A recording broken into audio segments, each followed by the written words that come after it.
చిరంజీవి గారి క్యారెక్టర్ ఎలా ఉంటుందండి? అంటే బేసిక్‌గా మీరు దగ్గరగా చూసారు కాబట్టి మీకు కూడా ఒక ఐడియా ఉంది కాబట్టి. వాట్ యూ సే దీని గురించి? అంటే అంత విధంగా ఇది సరదాగా అప్పుడప్పుడు అంటే ఆయన నాకు తెలుసు గీతాకృష్ణలో మాట్లాడాను కానీ ఏమనుకోడు ఆయన.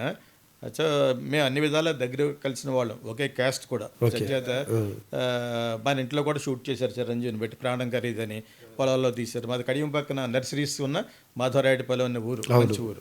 సో క్యారెక్టర్ ఏముంది, బట్ ఇప్పుడు చాలా కమర్షియల్ అయిపోయిన తర్వాత ఇప్పుడు డబ్బే అనుకోండి డేట్లు ఇస్తామని అడుగుతారు.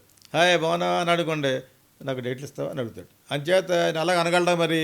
అనలేడు కదా. డేట్లు ఇవ్వాలంటే ఆయన ఒక్కడు కాదు, అల్లు అరవింద్ గారు గ్రీన్ సిగ్నల్ ఇవ్వాలి, అల్లు అరవింద్ గారు గ్రీన్ సిగ్నల్ ఇస్తే ఆయన ఇవ్వాలి. సో ఇటువంటి ఇబ్బందుల్లో ఆయన క్యారెక్టరైజేషన్ చేశారు. కానీ అతని క్యారెక్టర్ మంచిదే, సరదాగా ఉంటాడు. బట్ ఎంతమందిని ఎంటర్టైన్ చేయగలరు? ఆయనకు ఆల్రెడీ ఒక 40 మంది ఉన్నారు. బాగా కావాల్సిన వాళ్ళు ఎవరు? విజయ్ బాబునేట్ గారు. ఓకేనా? ఆ రోజుల్లో విజయ్ బాబునేట్ తర్వాత బయలుదేరిన వాళ్ళలో మంచి పాటలు టేస్ట్ ఉన్న ప్రొడ్యూసర్ కేఎస్ రామారావు, అశ్విని దత్. చిరంజీవిని గోడ్లా చూసుకునేవారు.